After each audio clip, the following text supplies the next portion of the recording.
Ghost stories. Weird stories. And murders, too. The Hermit knows of them all. Turn out your lights. Turn them out. Have you heard the story? The House of Purple Shadows, eh? Then listen while the Hermit tells you the story.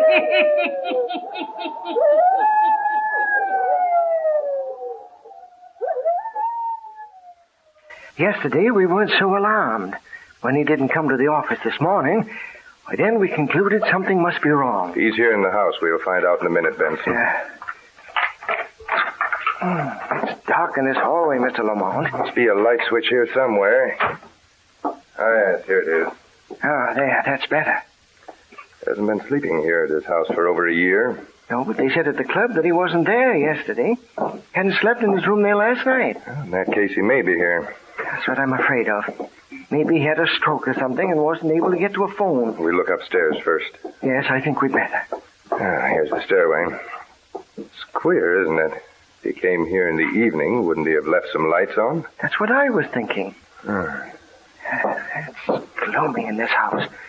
No wonder he shut it all up and went to live at the club after his wife died. Mr. Davison has always been a peculiar man. I haven't been his attorney as long as I have without realizing that. Do you know which bedroom is his? Yes, I think this one. At least we'll try this room first. Is it locked? No, it just seems to stick. Must be the door is swelled. Let me try it, Mr. Lamont. Oh, I'm getting it now. Here it comes. Gee whiz. What's the matter, Benson? I don't know, but when you opened the door, it was as if something grabbed a hold of my hand. What? Well, I know it sounds queer, but it was as if an icicle touched me. It's just the cold air rushing out of this room. It's as black as night in here. Curtains and drapes are heavily drawn. Now, if I can find a light in here. Oh, here it is, Mr. Lamont. He's not in here. No, not here. Maybe this isn't his room. If he's going to stay in the house, he'd sleep in here. This room hasn't been touched for a long time, has it? Well, I guess not. Mr. Lamont, isn't it queer that this room should be so cold? Well, no, there's nothing strange about that. A room that's all closed up gets damp and cold. I have a feeling that it's going to start snowing in here any minute. This cold air, seems to freeze your very blood. Mr. Benson, I don't think your employer stayed in this house night before last. I don't think anyone's been in this house for a long time. Well, then, where is he? I don't know. We'll look in the other rooms up here. Turn off his light. Shall we close the door? Yes, leave everything just as we found it. If he finds out that we've been snooping around up here, he may not like it. He's very peculiar. I know, but certainly he'd want us to hunt for him if he thought we were worried. If we thought he was lying up here, dead. He doesn't like people prying into his affairs. That's true. Yeah, we're looking this upstairs library. If he's not in there, well then, means he's not here in the house. Yes. What was that? Sounded like a moan. Yes, it did. Mr. Davison, where are you? Mr. Davison? Mr. Davison, where are you? Oh, he's not here in the library. No, it sounded as if it came from downstairs. Yes, I guess it did. Hurry, let's get down there. Yes. Mr. Davison, where are you?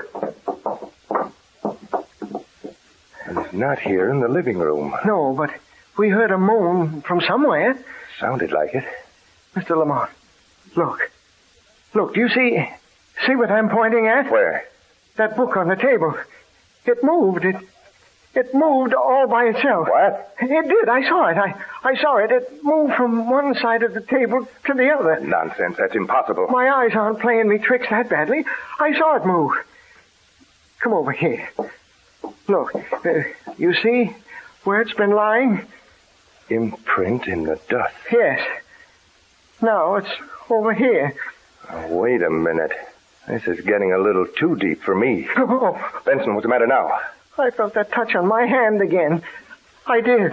Hey, there is something queer going on in here. Look. Look over there at the window. You see that? Here. It's like someone was touching those drapes and making them move. Yes. Mr. Lamont, Let's get out of here. Let's get out. Hurry. Right. They couldn't see me. They couldn't hear my voice. Isn't there anyone who can hear me speak? Oh, if you know how badly I needed help, how hard I tried to make them hear me. You people who are of the world and know it. You who can step to the mirror, look in it, and see your face and body reflected there. Oh, how thankful you should be. Just a few moments ago, I managed to propel myself to the mirror in the hall. I looked into it. I stood directly in front of it. There was nothing there. I have no face, no body, no arms, no hands. And yet a sound came from whatever it is that I am, like a moan. My lawyer, Mr. Lamont, and my bookkeeper, Mr. Benson, came rushing down the stairs. I could see them, but great heaven, they couldn't see me. I called out, "Help me! Help me!" But they went out the door, slammed it shut, left me here alone. Oh, doomed to what? Isn't there anyone who can tell me what's happened to me? 2 days ago, yes, I can still reckon days, I left the office and went to the club. It was about an hour before dinner. I sat reading the paper. Suddenly all the letters began to jump and dance before my eyes. And I distinctly heard something whispering in my ears. Go to your house. Go to your house. I threw down the paper. No one seemed to be watching me. I was so frightened I felt I must be ill. But I couldn't tell anyone in the club. There was a buzzing in my ears. And I could hear that voice saying, Go to your house. Go to your house. I walked out the door down the street. Some power seemed to be forcing me to go. I walked fast. I approached my house. I haven't lived in it since my wife died. I looked up at it. It seemed to be weaving back and forth. Black clouds hung over it. I walked up the steps. I reached the outside door. Mechanically, I took the key from my pocket, inserted it in the lock, opened the door.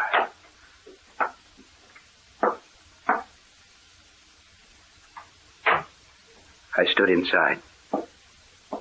Now, why was I here?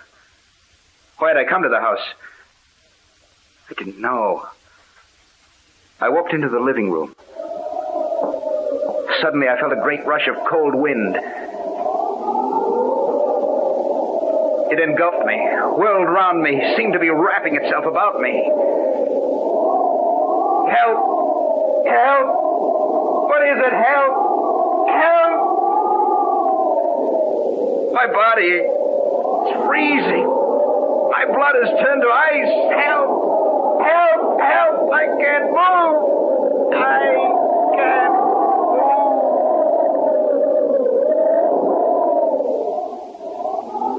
I couldn't move.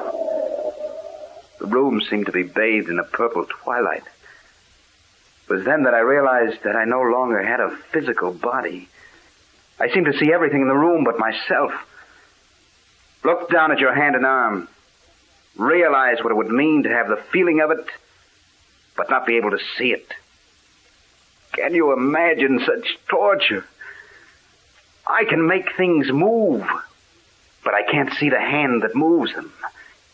Oh, horrible, terrible calamity that has befallen me. How long am I going to go on like this? What sort of a world am I living in? In the purple shadows between this and the next. Someone have mercy on me. Help me. Great heaven, someone help me.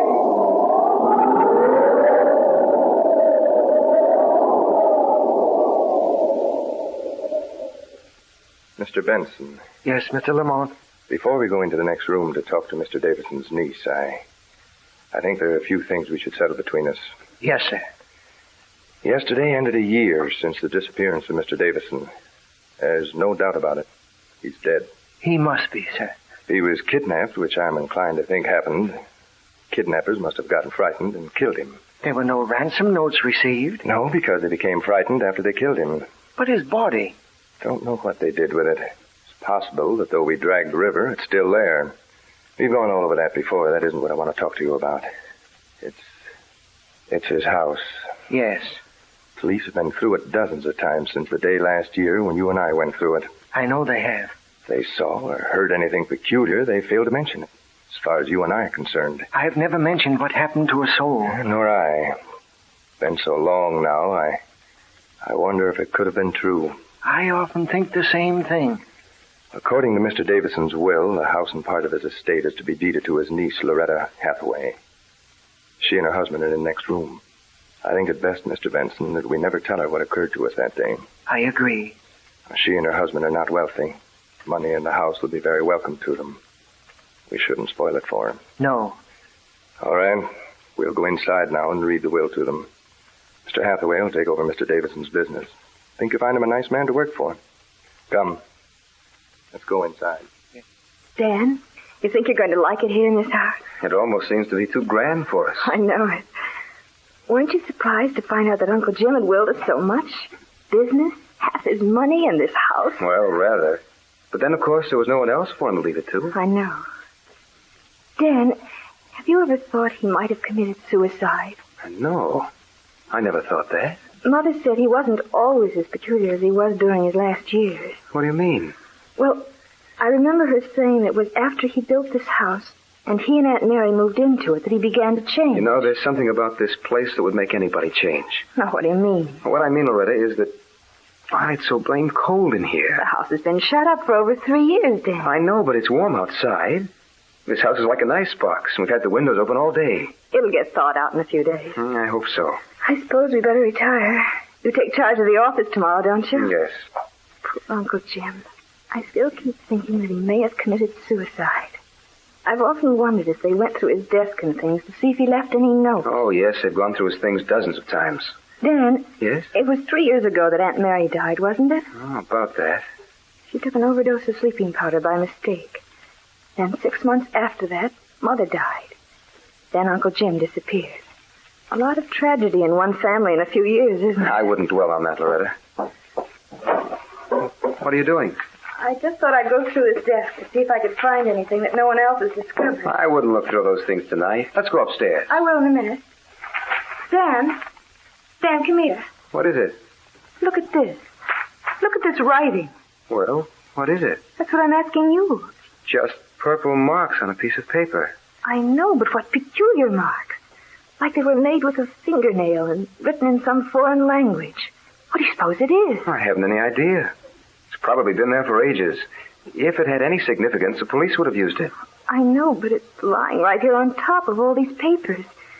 As if it had been dropped here just recently. Dan, feel of that paper. It's ice cold. Yes, it's like everything else in this house. Oh, come on. You can rummage through that desk tomorrow. I'm going upstairs.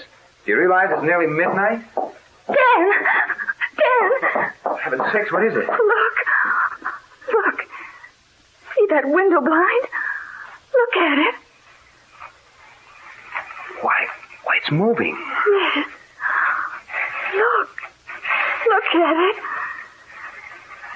It's moving up and down all by itself.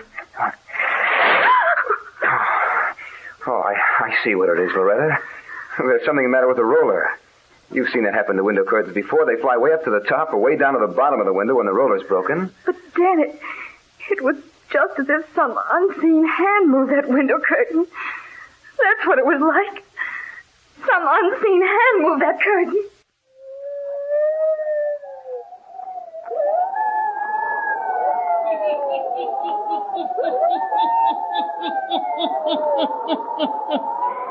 Loretta and Dan see strange things, too. Can it be that Davison is still trying to make himself known to the people in his house? The Hermit will tell you before the night is done. Now, the Hermit again.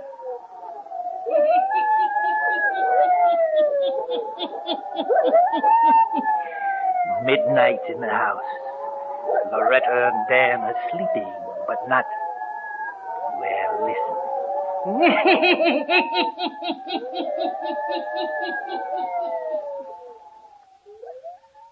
No, I am not sleeping. I never sleep. You know that I've been wandering in this, my house, for over a year, living in hideous torture. Oh, I've tried to make someone understand, but it's useless. They only grow frightened, as Loretta did earlier this evening. But she didn't get frightened enough, no. I'll tell you why. What I've discovered in these long, endless hours that I've spent here. There's something strange about this place. Something horrible. You hear the wind? It's beginning again. About midnight every night it springs up. There's a queer purple glow over everything. The cold sears me all through again, penetrating to my very marrow. I know. I have no form that you can see, or I can see, but I can feel pain just the same. Such pain as you never dreamed of in your normal world. Loretta and Dan will suffer the same transformation as I have if they don't get out of this house. I've been convinced for a long time now that it must have been true that my wife Mary realized there was something wrong in this house.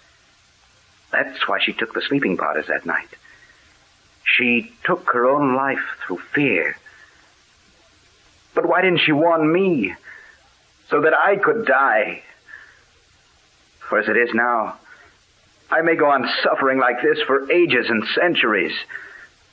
There may be thousands of houses all over the world that are under a spell like this one is. There must be other people living in this strange world like I am. Here it comes again. This wind that lives in this world of purple shadows. I've got to warn Loretta and Dan. I've got to get them out of the house. I must propel myself up the stairs and open the door to their room. I'm climbing the stairs now. I can see in the night. I can see everything but myself. I think my hand is touching the banister. Now, I'm at the top of the stairs. I must open the door to the room. Oh, that wind. It's making me suffer such pain. I must warn them.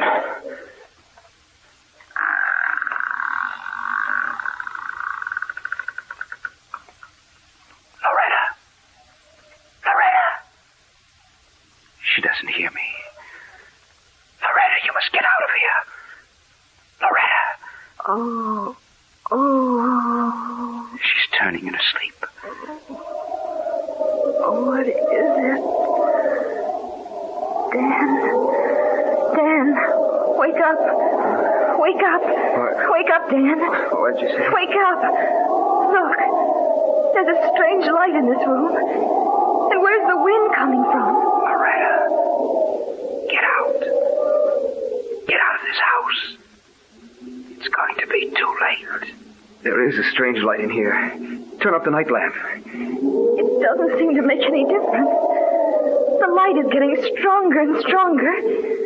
And the wind is freezing me.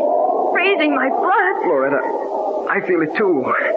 Let's get out of this room. Help. I can't move. I can't move. Loretta, I can't move either. I'm powerless. Help. Someone help us. Help. I can feel my whole body changing. Loretta, what's happening to us? Dan, help me. I reached out for you and knocked over the lamp. Loretta, I can't see my hand anymore. I can't see my arms or my legs. Look. Standing in this room. It's Uncle Jim. Jim Davison. Yes. You see me now. For you're changed the same as I am. What's happened to us? We've entered a strange world. It's this house. It's under some horrible spell. I've been in these shadows since the day I disappeared. Uncle Jim, is there nothing we can do? nothing. There's our only hope, see? You knocked over that lamp, Dan. This room will soon be all afire. Yes. Let it burn. May burn down the house and give us the freedom of death. It's our only hope, our only salvation.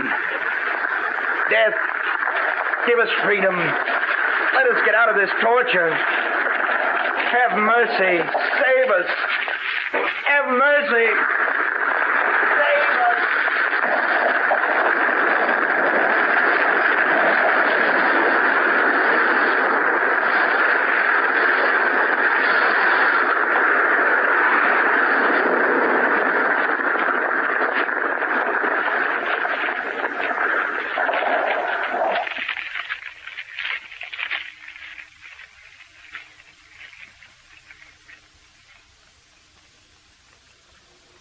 What's the news, Mr. Lamont? Did they find the bodies? They've gone through the charred wreck of that house for hours. There's no trace of a body there.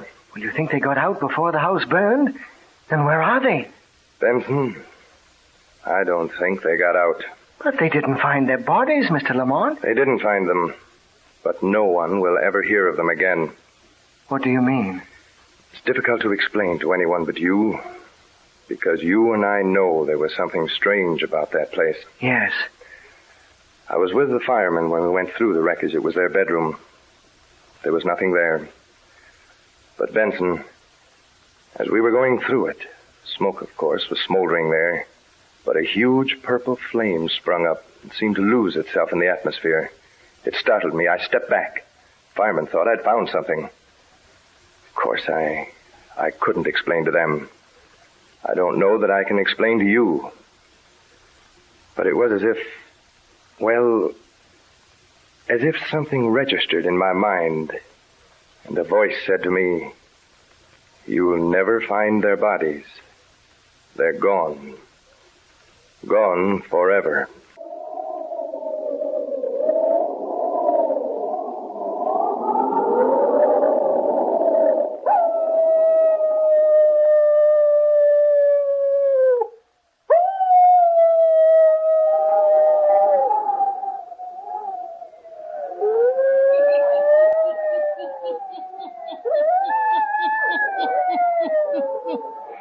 With the house burned down, they who lived in the world of purple shadows are liberated forever.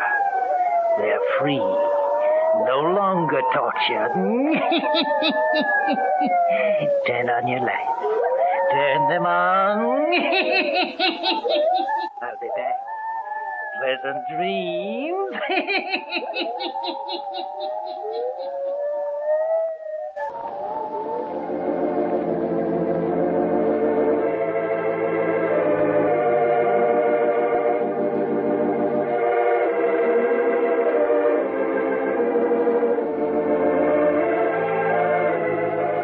Characters, places, and occurrences mentioned in the Hermit's Cave are fictitious, and similarity to persons, places, or occurrences is purely accidental.